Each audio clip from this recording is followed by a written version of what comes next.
When you're born into a fire, let them burn it out.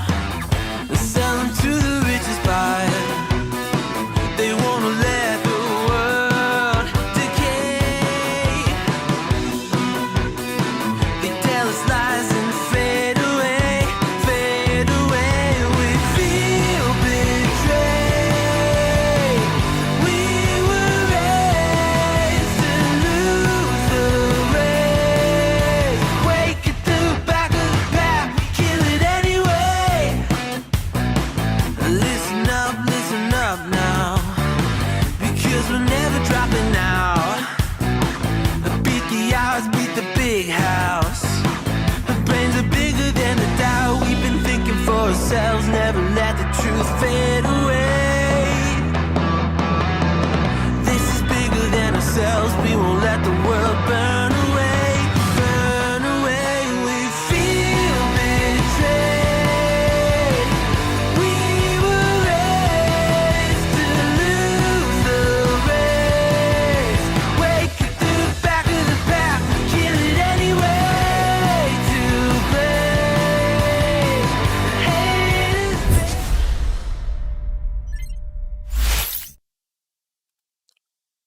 What is good? And welcome everyone to this week's edition of the Wrestling with Fans podcast. We are a pro wrestling podcast created by fans for fans from a fan's perspective.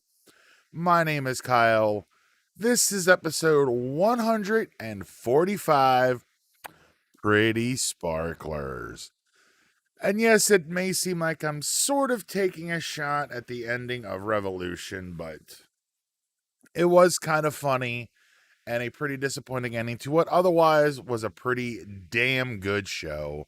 We'll touch on that here shortly, but you know how we do at the start of the show. Don't forget, we stream 4 nights a week here at Wrestling with Fans currently. It may switch to 5 depending on what this NXT announcement is on Wednesday. But join me on Mondays from 7:30 to 8 p.m. Eastern for the Monday Night Raw preview. And then Tuesdays tonight, live recording of the Wrestling with Fans podcast starting at 8 p.m. Eastern. Come back on Wednesday, 7:30 to 8 p.m.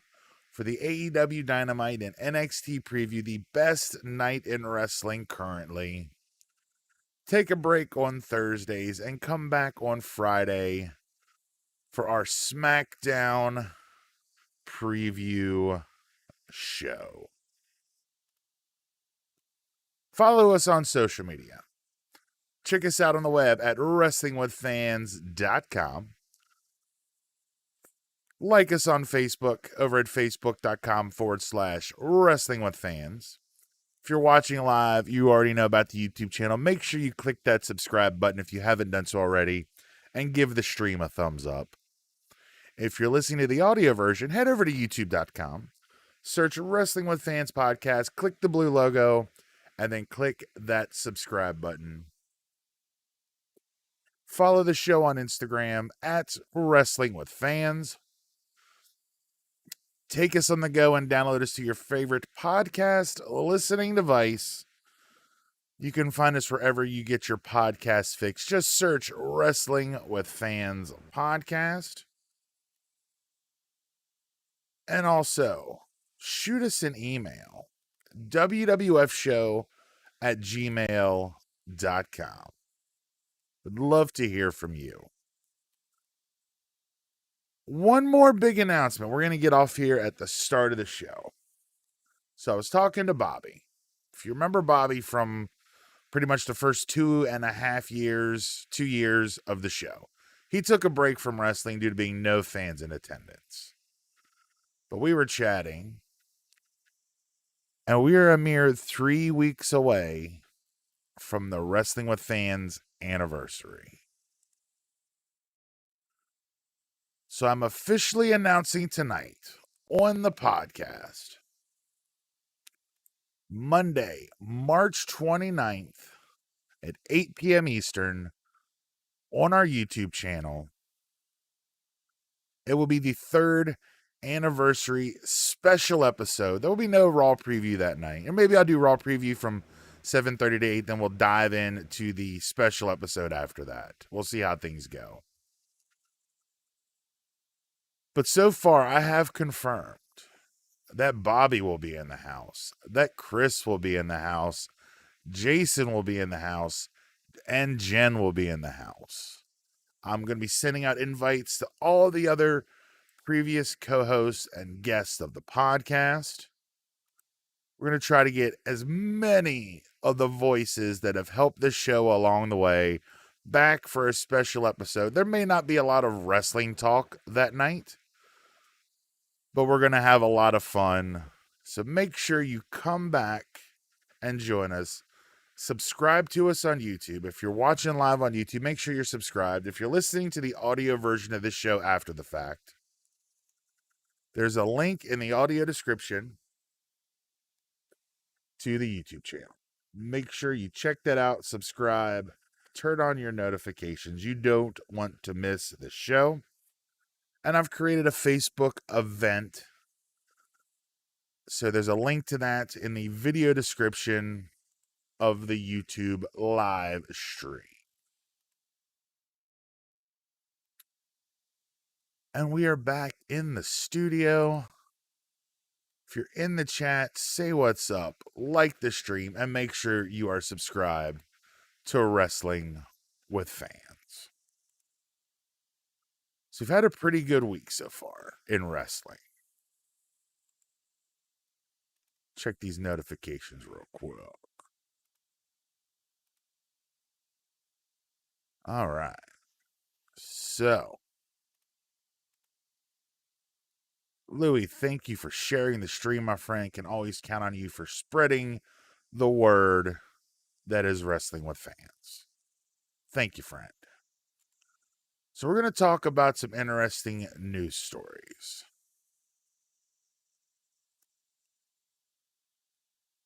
But let's start with AEW Revolution.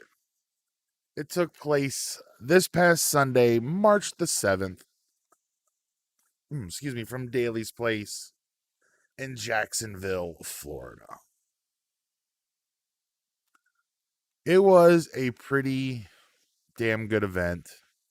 There was a huge mishap post main event that we're going to talk about. Let's run down the card real quick. Now, I've not watched the entire show in its entirety. I've watched several matches, and I've watched highlights of pretty much the others. I haven't sat down and watched the full show start to finish uninterrupted. But on the pre-show, you had Dr. Britt Baker and Maki Ito taking on Riho and Thunder Rosa. Now, I did not watch the pre-show, unfortunately. Let me pull these results up here. Dr. Britt Baker and Maki Ito won the match in just under 15 minutes. Then starting the main show off right, you had Matt Jackson and Nick Jackson, the Young Bucks, defending the AEW Tag Team Championships against Chris Jericho and MJF of the Inner Circle. Solid match. The Bucks retained in about 18 minutes. That's the one thing about all these AEW pay-per-views. These matches do go long. That's good, bad, and different, whatever your preference is. There's only one match sub 10 minutes. Everything else was at least 13 or more minutes. So it's a long show. Great tag team opener to kick off the pay-per-view. I'd expect nothing less from these four guys. I do expect we're going to get some fallout on Wednesday night involving Jericho, MJF, and the Inner Circle. I believe they have something planned, like a war meeting or something like that. Don't know exactly what's coming, but we're going to get some kind of fallout from it. And up next was the Casino Tag Team Royale. And this match was pretty confusing. I'm not fully sure how they do these. I believe it's, for the most part, it's like a Royal Rumble, but for tag teams. So it'd be interesting to it's hard to kind of follow when the team is eliminated when both members have been eliminated. Lots of teams involved. I don't want to run down the entire list. The match went almost 27 minutes. The winners are Pac and Rey Fenix from Death Triangle. Rey Fenix last eliminating Jungle Boy to win the match. Following that was the AEW Women's Championship match, and to be quite honest, I kind of fast forwarded through it because I've been very vocal about my disappointment in the AEW Women's Division. But Hikaru Shida defeated Ryo Mizunami in 15 minutes, just over 15 minutes, to retain the championship. Up next, we had Kip Sabian and Miro taking on Orange Cassidy and Chuck Taylor. Miro and Kip winning via submission in just under 8 minutes. By far the shortest match of the entire card. After that, we got Big Money Matt Hardy taking on Hangman Adam Page in a big money match. The winner receives the loser's 2021 first quarter earnings. So it is definitely a big money match, which Big Money Matt lost. Hangman Adam Page picking up the win in just under 15 minutes. Great match by these two. I expect nothing less when it comes to Matt Hardy and even Hangman Page. Both guys are at the top of their game right now. Great match. Highly recommend checking that one out. Then we get the Face of the Revolution ladder match. Now this is one of the, I want to say down points, but weird things, because to win the match, you must ascend a ladder. So this is basically a Money in the Bank style match. And to win, you must climb the ladder and grab that literal brass ring. It was a gold ring. It looked like a Sonic the Hedgehog ring. But obviously it is a parody of WWE and Vince McMahon and that imaginary brass ring that he loves to toss out in front of everybody. DJ Plays in the chat. What is good, man? I'm doing wonderful. I'm super excited for this week's show. You missed a couple big announcements, but don't worry, we'll go over them again here in a little bit. But the participants were Cody Rhodes, Lance Archer, Max Caster, Scorpio Sky, and Pentagon Jr., and a mystery man. Now, a lot of people were figuring that Paul White's mystery signing for AEW, the Hall of Fame worthy talent, would be in this match. However, that is not to be the case. But there was another huge signing for AEW. The mystery participant was none other than All Ego Ethan Page, who was last seen wrestling himself at the Hard to Kill 2021 pay-per-view for Impact Wrestling. Former tag team champion with Josh Alexander. They were the North. Ethan Page is now All Elite. So he was the mystery man in the match. Scorpio Sky ended up picking up the win, climbing that ladder, and grabbing the big brass ring. And it is as corny as it sounds. He celebrated. He looked like Sonic the Hedgehog at the end of one of his levels, holding up the giant ring. It was kind of goofy. But, AEW likes to take shots at WWE when they can. And I guess that's another shot that they were taking at the company. Up next, the penultimate match. It was I'm drawing a blank. A cinematic match. I drew a blank there for a second. Team Taz, Brian Cage and Ricky Starks taking on the TNT champion Darby Allin and the Icon Sting in a street fight. This was pretty crazy. It was a cinematic match. Not too bad. They protected Sting. He didn't do a lot throughout the match. Darby Allin and Sting picking up the win in just under 14 minutes. Then we get to the main event. The exploding barbed wire death match for the AEW World Championship. Champion Kenny Omega defending against Jon Moxley.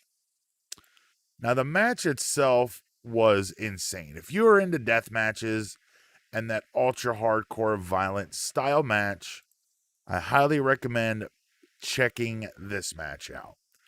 3 of the 4 sides of the ropes were covered in barbed wire. If you ran into the barbed wire, it triggered an explosion. There were tables wrapped in barbed wire set up outside the ring. All kinds of craziness. Absolutely insane looking. Kenny Omega retains the title in 25 minutes and 15 seconds. Omega hit a one-winged angel into a steel chair for the win. What I want to talk about right now is post-match. The post-match stuff that went down.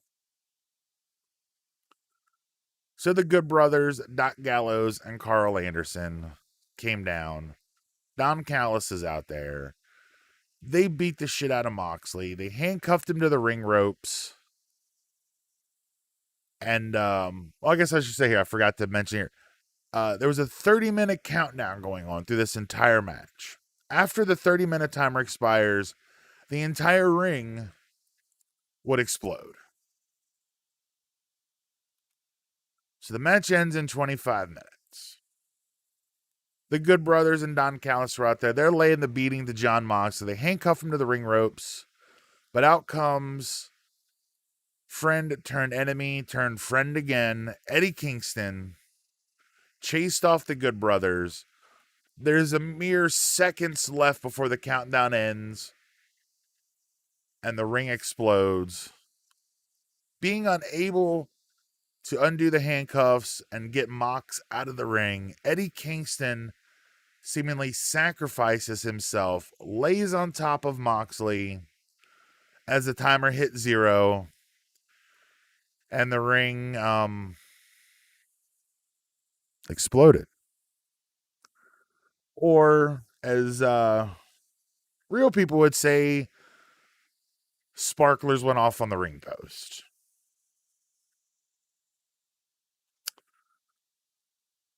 It was a huge botch of an ending to otherwise what was a pretty damn good show. And unfortunately, the lasting memory a lot of people are going to have is those sparklers going off, Moxley and Kingston selling it as if the ring just exploded. After the show went off the air, Mox grabs the microphone for the live crowd in attendance and basically says, it's luckily Kenny Omega can't build bombs for shit. But like I said, it's really unfortunate. And I believe either Brian Alvarez or Dave Meltzer from Wrestling Observer, one of those guys reported earlier that they had tested the explosions earlier in the day and everything went off without a hitch. However, during the live pay-per-view, the big climax of the entire event, Eddie Kingston laying his body on the line, sacrificing himself to protect Jon Moxley, and we get sparklers. It looked like a Gilbert entrance. Not even Goldberg, but Gilbert. If you don't know about that, put that in your Google machine. Watch a Gilbert entrance. Teriyaki in the chat. So heartbreaking for the wrong reasons. Eddie Kingston continuing to sell after the fact hurt me. I got physically uncomfortable. Yes, that was the other bad part is Kingston and Mox continued to sell this explosion. If you're not watching live, I'm doing giant air quotes for the explosion as if they had all just gotten blown to smithereens.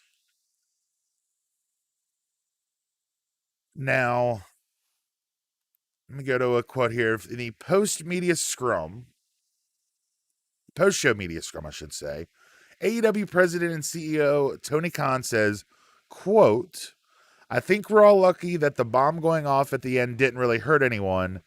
Kenny's big master plan, he built a dud. Who would have thought when he drew the big play with crayons that maybe the bomb might not fail to take both guys out?" He then responded to fans' criticism by saying, "But at the end, I don't know what people really wanted unless you wanted us to actually explode the guys at the end. There's only so much you can do. So without actually blowing up the ring and blowing both guys up, I think the basic explanation is Kenny's ring was set to explode and is planned as a heel who built this thing with a hammer and nails. As we saw, the final bomb didn't go off." It's also being reported that post-show, Kenny Omega was reportedly furious. And to be quite honest, I can't blame him. Had that gone off with Kingston sacrificing himself to protect Mox, it would have been a great story to tell, something that they could have ran with for a while. They were probably using this to write Mox off of television for a while, since his wife, Renee Paquette, is due to give birth to their first child very soon. So it would have worked, and then you could have had Kingston go after Omega to prolong everything until Mox is ready to return. It's just really unfortunate that is going to be the last thing. Remember, usually the last thing people see on these shows is what they remember the most. And unfortunately for AEW, it didn't work out as planned. I feel really bad for them. Because otherwise, Revolution was a pretty darn good show, guys. And oh my, windows are getting all screwed up. But overall, I thought Revolution was a pretty good show. If you have the opportunity to watch it, I highly recommend checking it out.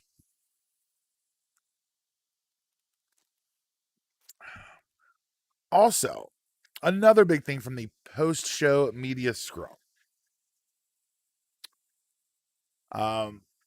In chatting with Paul White, and I thought this was really interesting.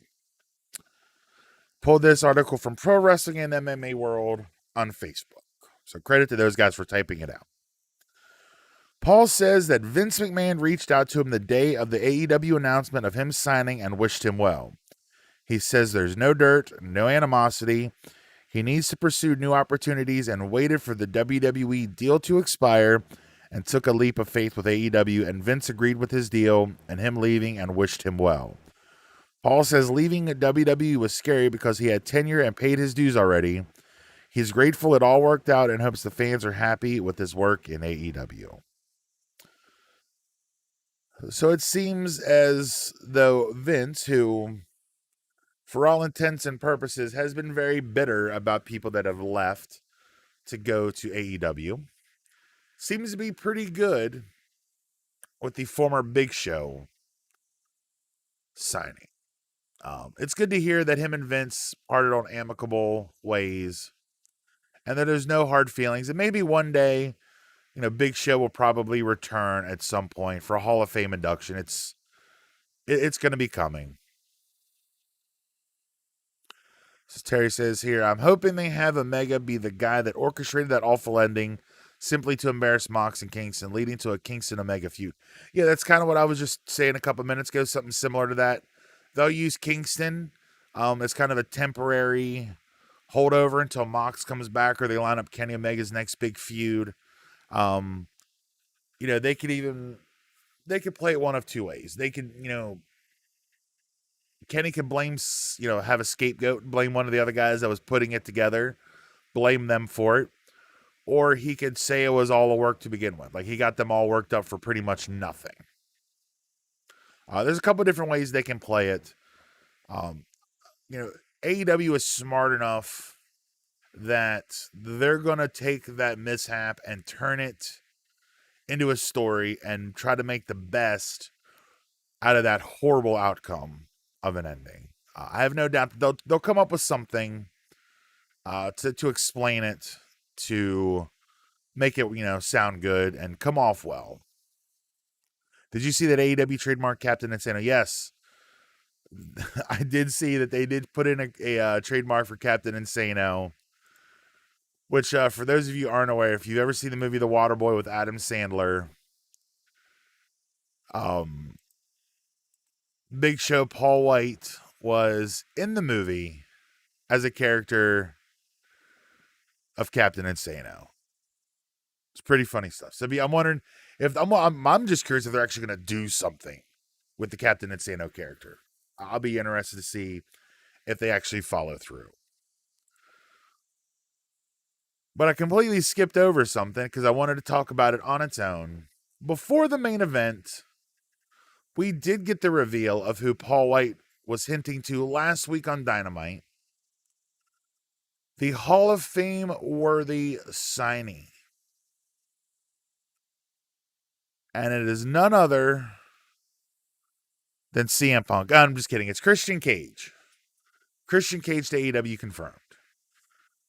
A very similar theme to Christian's TNA Impact theme played. He came out, signed the contract in the middle of the ring, and turned around and left. This is an article. I'm pulling the article from Bleacher Report. Christian spoke to Renee Paquette on her Oral Sessions podcast.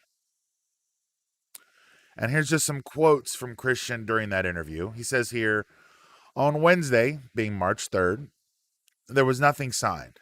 It was a shock to me when I heard, talking about Paul White's announcement. Obviously, Tony Khan and I hit it off pretty quick, and we felt comfortable enough that we were going to work together. I wasn't sure I was going to go, talking about going to AEW after the Royal Rumble, and all the talks I had with WWE were very cordial. Jon Moxley talked to me, and I had his opinions and made me think, okay, I'm doing myself a disservice if I don't at least explore my options. At this final stage of my career, I had a conversation with Tony, and it escalated very quickly. Within a week, it was a done deal. So you guys remember Christian made his long-awaited return to WWE at the Royal Rumble as a surprise entrant and hasn't been seen since. I've talked a couple times about it here on the podcast previously that my dream fantasy Wrestlemania match would have been the Intercontinental title match that we never got all those years ago between Big E and Christian. Big E is now the current Intercontinental Champion, with Christian returning at the Rumble, being back within the company. I thought it was only a matter of time before we got that long overdue match, but it's not to be. And I just added my own personal commentary to this. I think WWE dropped the ball big time with this. They brought Christian back. He had that really emotional moment with Edge in the ring. There's so many fantasy matches they could have done with Christian. I just talked about the Big E match. There's so many people that Christian missed out on wrestling over the last 7, 8, 9 years, however long it's been.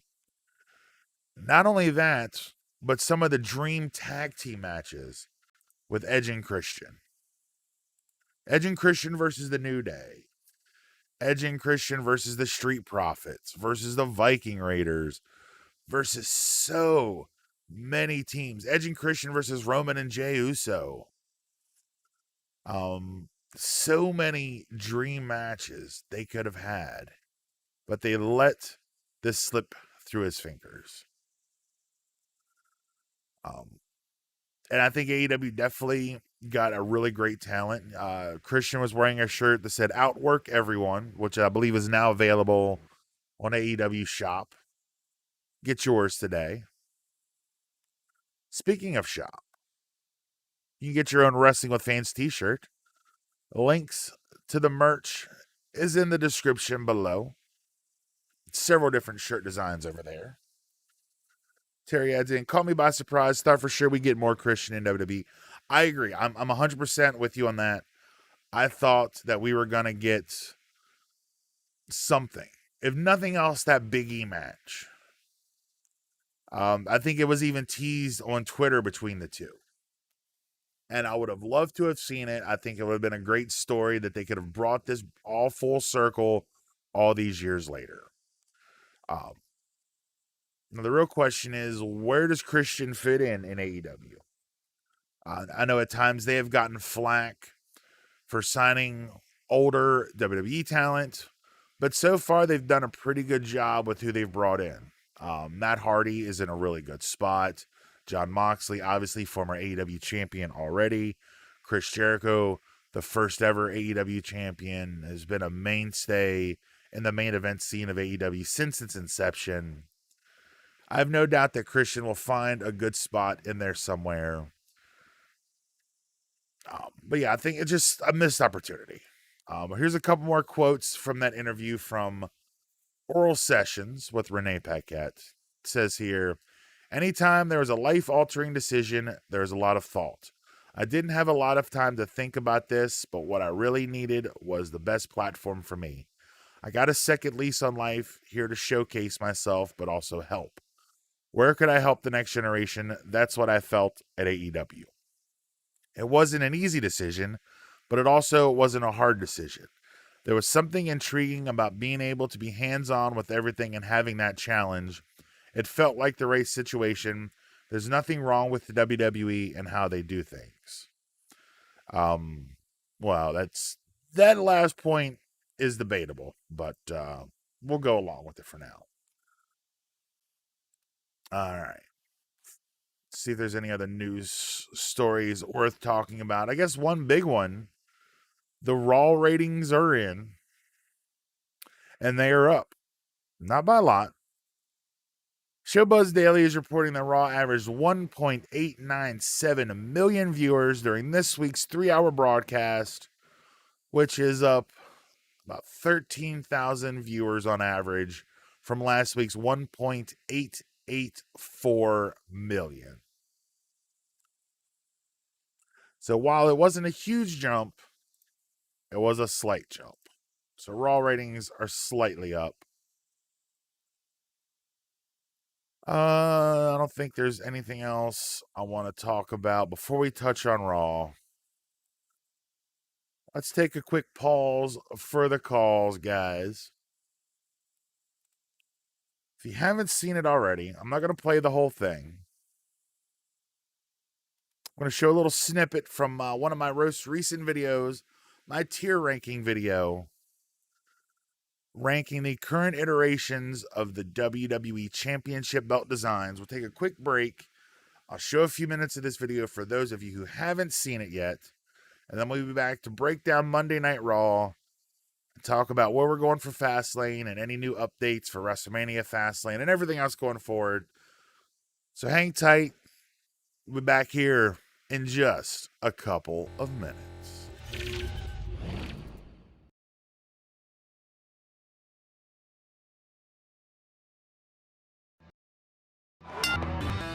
Good YouTube, Kyle here from Wrestling with Fans, back with another figure unboxing video. And as you can see today, it's all about the EST of WWE, the 2021 Women's Royal Rumble winner, Bianca Belair.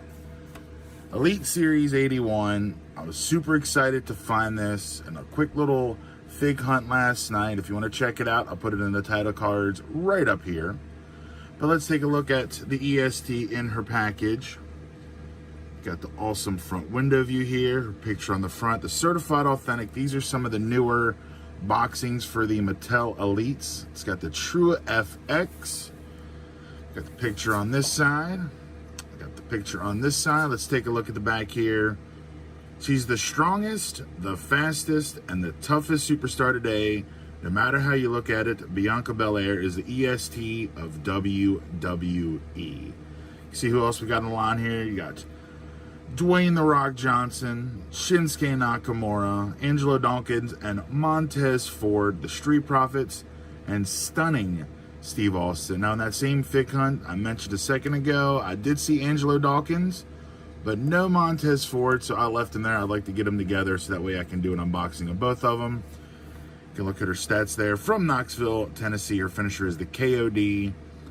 standing at 5 feet 7 inches tall. Really excited to get my hands on this figure. But you know how we do here on the channel. Let's let her breathe right now. And there you have it. The EST of WWE Bianca Belair. Let's start with the accessories. First, she does come with the kind of arena sunburst backdrop, which are always nice. I hang on to them. I may find a use for them one day. She does come with the soft goods jacket. You can see it's kind of got her dancing and twirling the hair there. It's really cool. It's almost like a leathery material. See, you got EST and the big lips on the back. Just open it up just like that. I'll try that on her here in a few minutes. She does come with extra hands, which is always nice. Got the fist.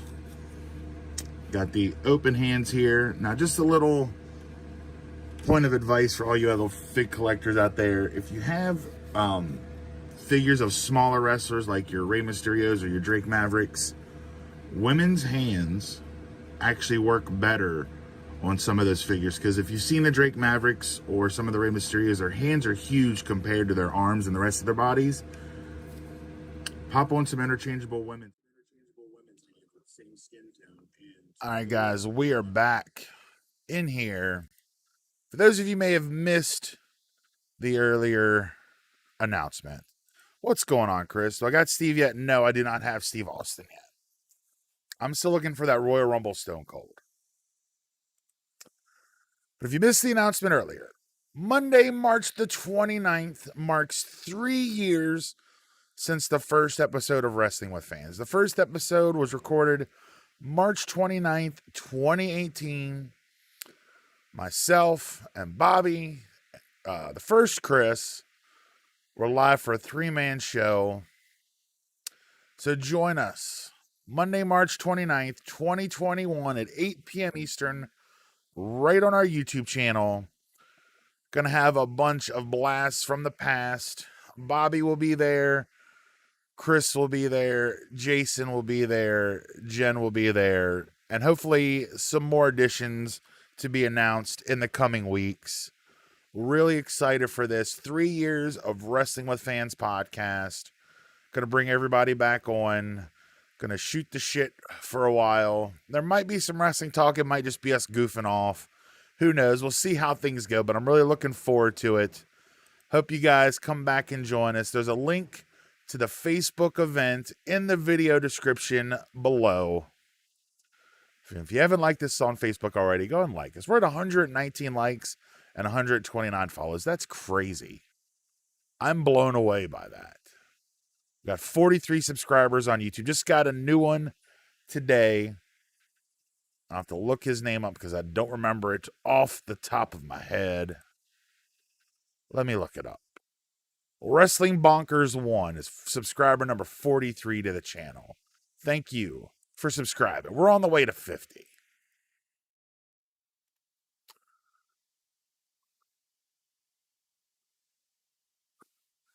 Med Study. I came in during the Bianca unboxing. Thought it was live. Good edits. Thanks, man. I'm trying to get better with these figure unboxing edits. I usually take a little break during the live stream of the podcast, show off a video, usually a figure unboxing or something else I've got going on. But it was Bianca Day. I was going to show off my tier ranking of the current WWE title belt designs, but I had the wrong video queued. So that's my bad, yo. 4 likes on the stream. Got 3 of you guys in here. Thank you all for joining. Love having you with me. Let's talk Monday Night Raw. I got to be honest. I watched the opening of Raw, and then I kind of turned it off. And then I watched everything today. I just got to say, the first half of the show was pretty damn good. Not going to lie. The first half of the show was pretty good. The second half, well, not so much. Not so much. We kicked off Raw with the recap of everything between The Miz and Bobby Lashley. We see Lashley and MVP strutting backstage in their suits. Then we get The Miz coming out to the ring. And say what you want about The Miz, he cut a hell of a promo to kick off Raw. Cut a hell of a promo. A lot of fire, a lot of passion. Something we don't see a lot of in WWE promos in this modern era. Then we get this awesome new entrance. I don't know who decided to come up with this new entrance for Lashley, but it was freaking amazing. Loved the new entrance for Lashley. They had a pretty good match. I'm not going to lie. It was a lot better than the little 3-minute squash the week before. Miz doing a lot of chicken shit heel stuff, trying to take advantage anywhere he could, but it was to no avail. Lashley locks in the Hurt Lock. The Miz immediately taps out. Lashley is still your WWE champion, winning the match in about 9 minutes. Then we get what I can only describe as because reasons.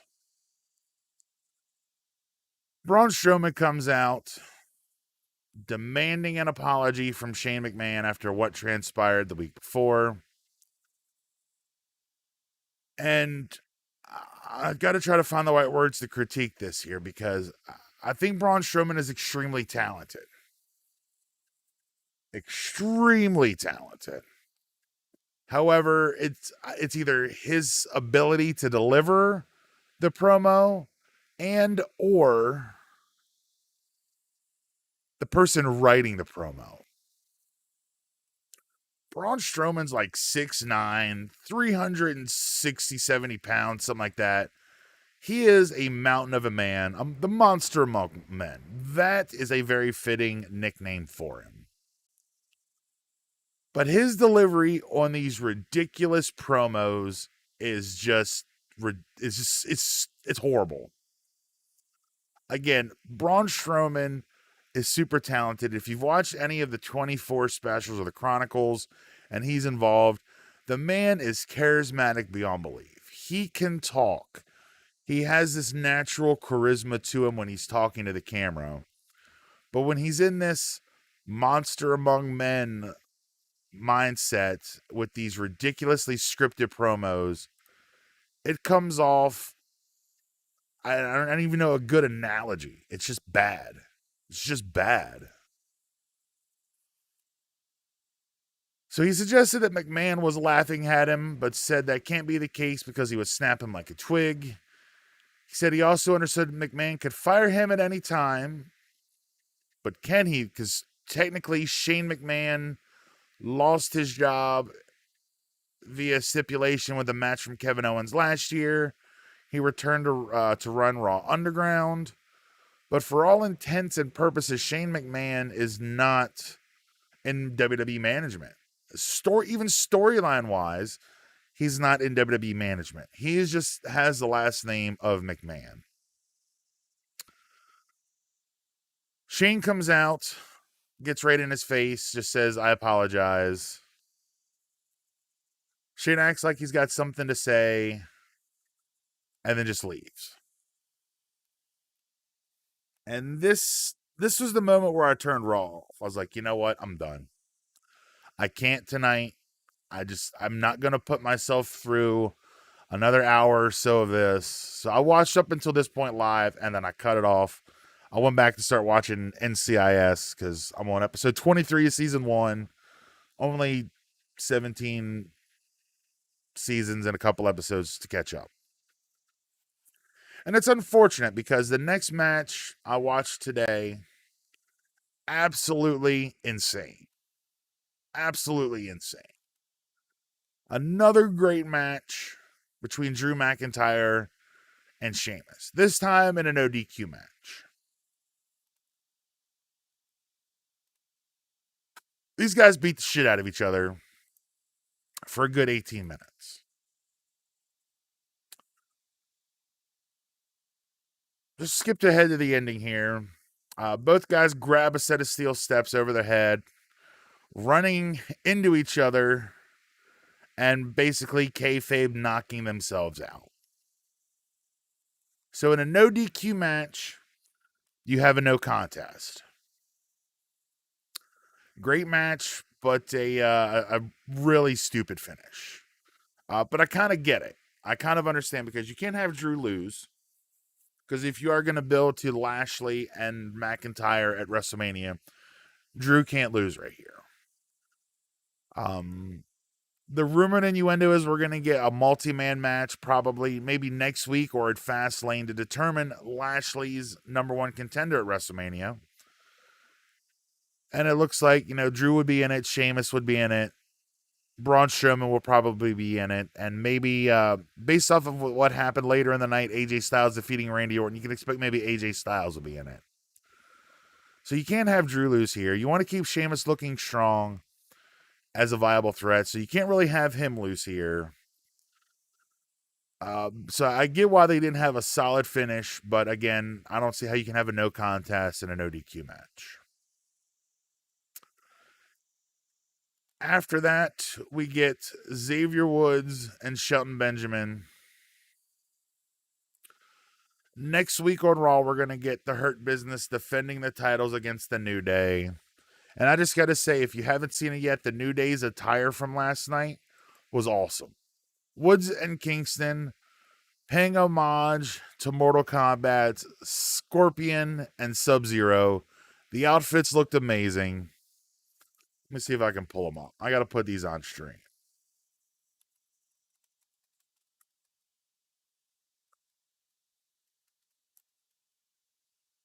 And I'm screwing up here. I'd love to see these outfits. If I can find a good picture real quick, which of course I won't be able to when I need it. Just look those up. Look up their outfits, guys. They're really, really, really cool outfits.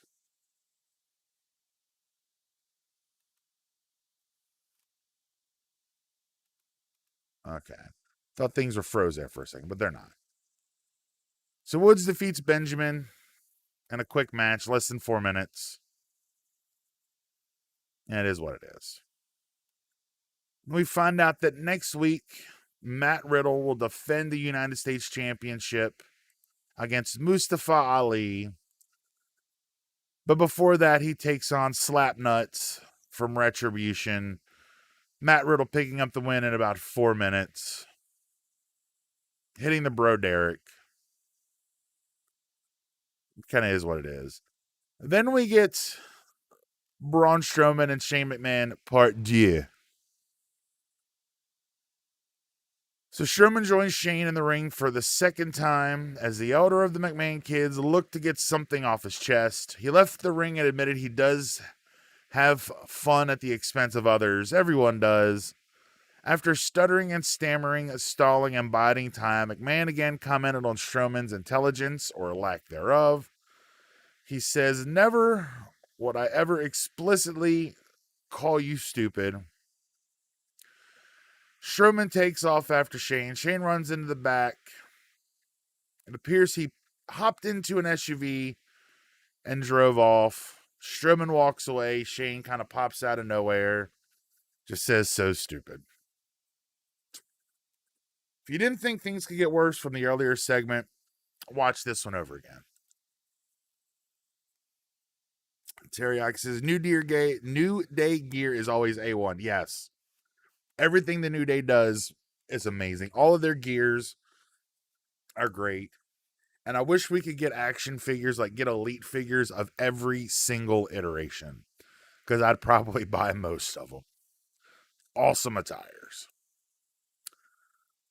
But yeah, Shane and Strowman, I have no desire to see this match. I do not care.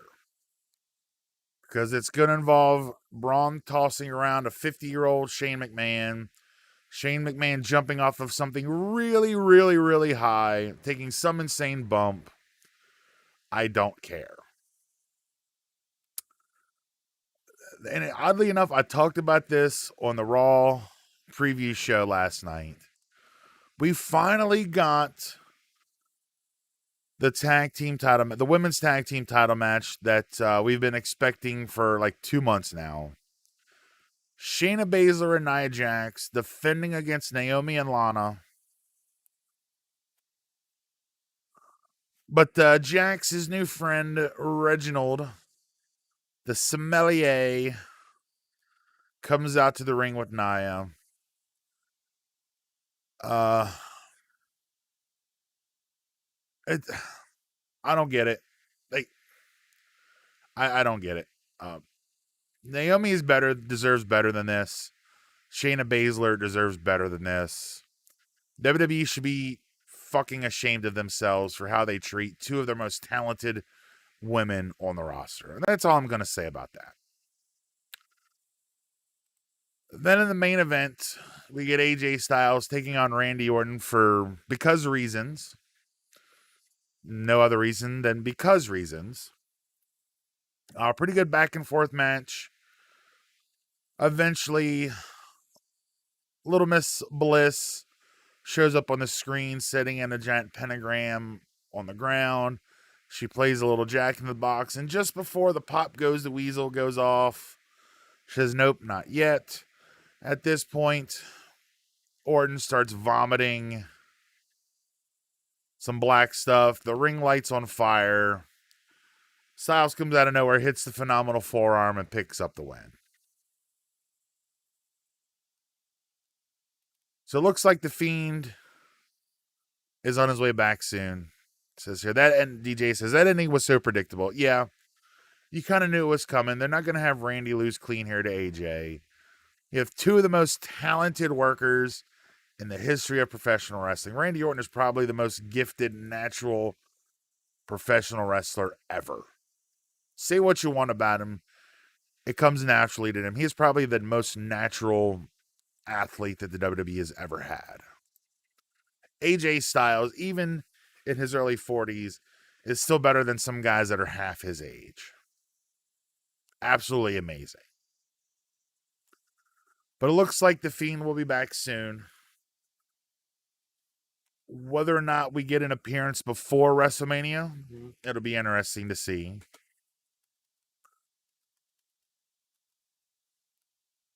I'm kind of wondering if he's going to have a new look when he comes back. Because the last time we saw the Fiend, he was being burned alive on whatever pay-per-view that was on.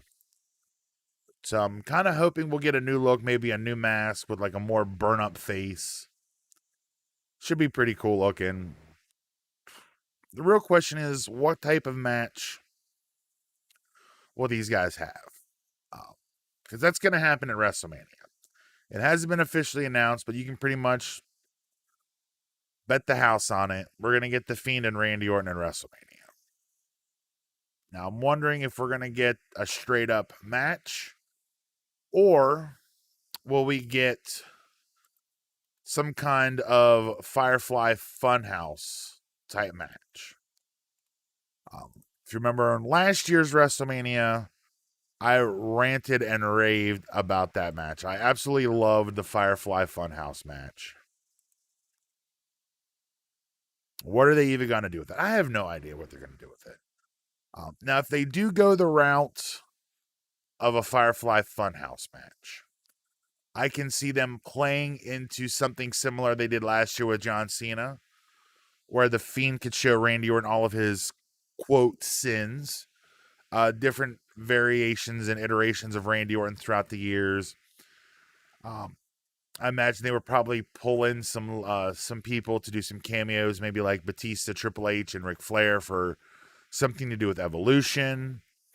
They have Kofi there. They could play back to the whole stupid thing from 10 years ago. They kind of set Randy down this path, kind of held Kofi back. There's a lot of things that have happened in Randy Orton's long career. So if they go the route of a Firefly Funhouse match, I expect it could be pretty damn good. But I guess the other announcement, if you watched Raw last night, today is March the 9th. On March the 16th, Tickets officially go on sale for this year's WrestleMania at Raymond James Stadium. They made the announcement last night on Raw that limited single day and weekend tickets will be available. No word on the capacity or the number of fans they will allow into Raymond James Stadium. Again, WrestleMania this year is a 2-night event. Now, last year, the Firefly Funhouse match worked because there were no fans in attendance inside the PC. This year, there will be several thousand, I assume, fans in attendance. Will they want to do another cinematic match where everybody has to sit and watch a screen for 20 minutes? I don't know. I hope that we get something like that because I think it could be really good. I really enjoyed last year's Firefly Funhouse match, and I think that we get something similar this year. But before we get to WrestleMania, we've got Fastlane coming up in 2 weeks. And right now, we know 2 matches. Based off what happened last week on SmackDown, Daniel Bryan gets another shot at the head of the table, the Tribal Chief Roman Reigns for the Blue Universal title. And we also get Nia Jax and Shayna Baszler defending the women's tag team titles against Sasha Banks and Bianca Belair. Sasha and Bianca obviously are having a match at WrestleMania. All right, let's see. And as far as WrestleMania goes, I don't think there's any new developments other than tickets. Let me see if anything else has been updated. Right now, we still just have the 2 Royal Rumble winners picking their matches. You know we're going to see Fiend and Orton, Shane and Braun Strowman. We know we're going to get all that. But we also have, I guess, I'll be back tomorrow night for the NXT and Dynamite preview, but we do have some big announcements. William Regal teased on last week's NXT that he had a major announcement that would shake the foundation of NXT. And I haven't heard any official announcement that he has a second announcement, but the rumor and innuendo could be one of 2 things for this major announcement that was teased last week. The first is the report that NXT will be moving to Tuesday nights starting April the 13th.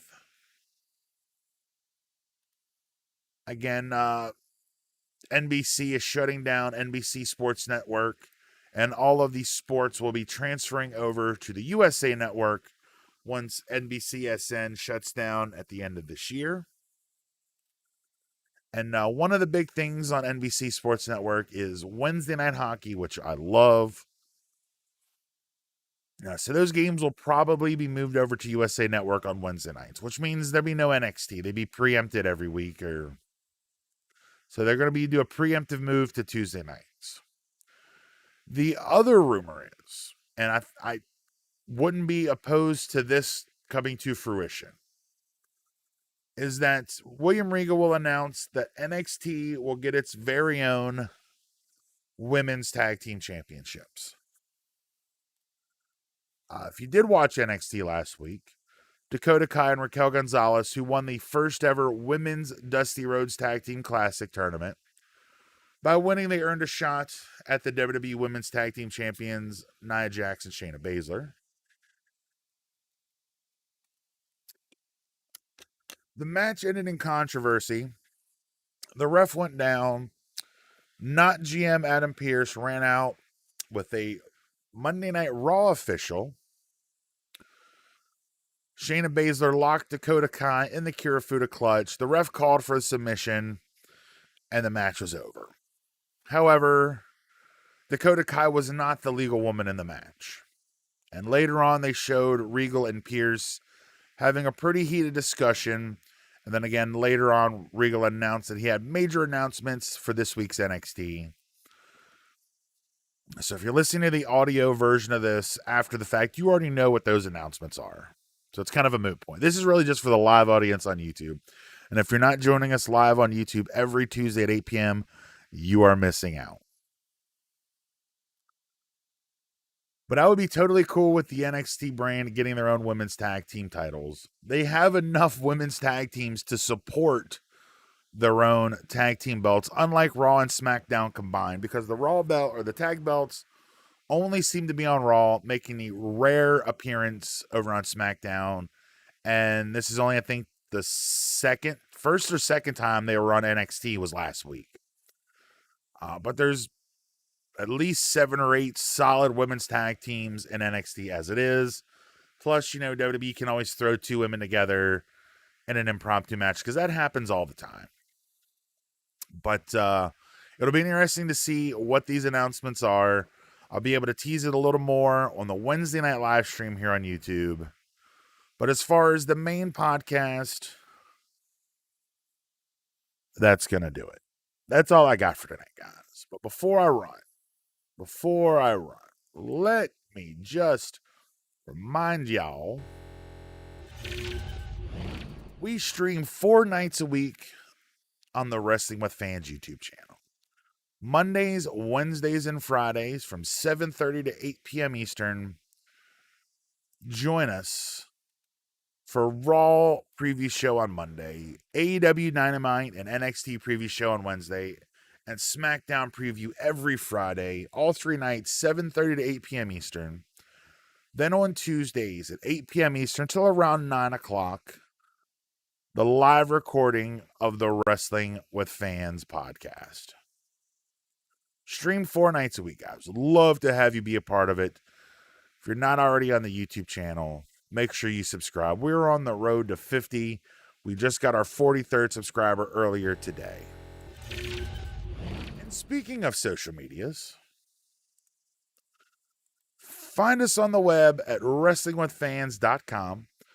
You can download or stream the show at any time. New audio shows are posted every Thursday morning at 6 a.m., just in time for your morning commute to work. You can follow us on Facebook. Head over to facebook.com/wrestlingwithfans. Super click that like button. Super click that follow button. Whichever you want to do. That is the catch-all for everything Wrestling with Fans. Anything we post to YouTube, any of the audio shows, any of the live streams, it all goes to the Facebook. That's the catch-all. That's the best place to follow us. But make sure you also subscribe on YouTube. If you're listening to the audio version of the show, go to youtube.com, search the Wrestling with Fans podcast, click the blue logo, and then super click all over that subscribe button. Click the little bell icon, set notifications to always if you want to be notified anytime there's a new video or anytime I go live right here on the YouTube channel. Follow us on Instagram at Wrestling with Fans. You can take us on the go and download us to your favorite podcast listening device. You can find us wherever you get your podcast fix. Just search Wrestling with Fans podcast. And finally, shoot us an email at wwfshow@gmail.com. It's wwfshow@gmail.com. If you have questions, topics you want us to cover, just anything in general, we'd love to hear from you. I'd love to do a listener mail segment on the live stream sometimes. Just come join us live, message us on Facebook, shoot us an email. So many ways to contact us. You've got no excuse, guys. Just saying.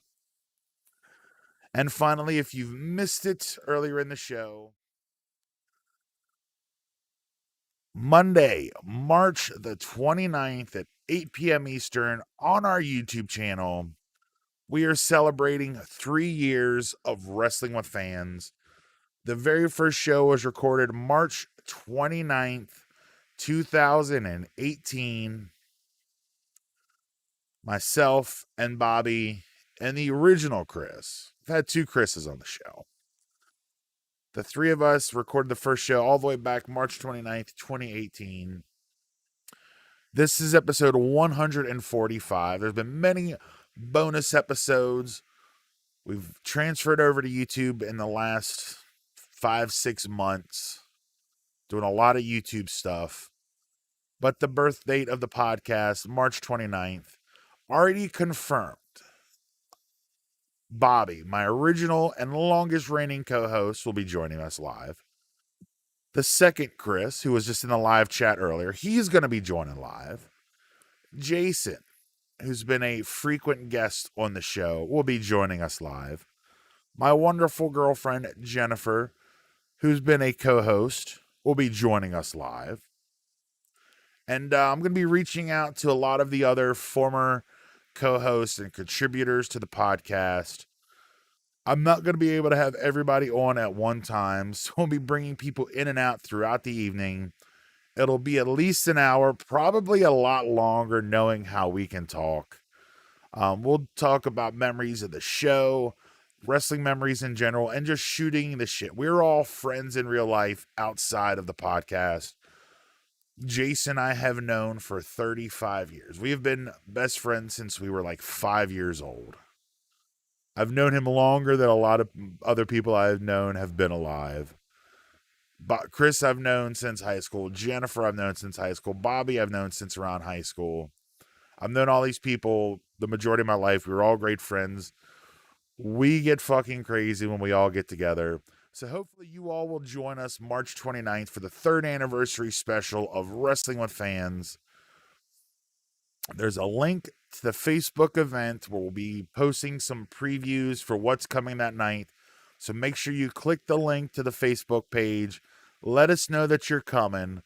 Would love to have as many people in here as possible. So spread the word. March 29th, 3rd anniversary of the Wrestling with Fans podcast. Before I go, DJ Plays, Teriyaki, and Chris, thank you all for joining live. Be the first time Chris has been on the show in probably like 7 or 8 months, maybe. It's been a while. Bobby hasn't been on in almost a year. When fans stopped going to the show, when they cut fans off, he quit watching. Jason has joined a few times, so you may recognize his voice. I don't think he's been on since in the YouTube era. I've only been doing the YouTube streams for a couple weeks or a couple months. But if you go back and check out a lot of the videos on Facebook, you'll recognize a lot of these people. Go back and listen to some of the old shows. It's going to be a lot of fun. March 29th, 2021 at 8 p.m. Eastern.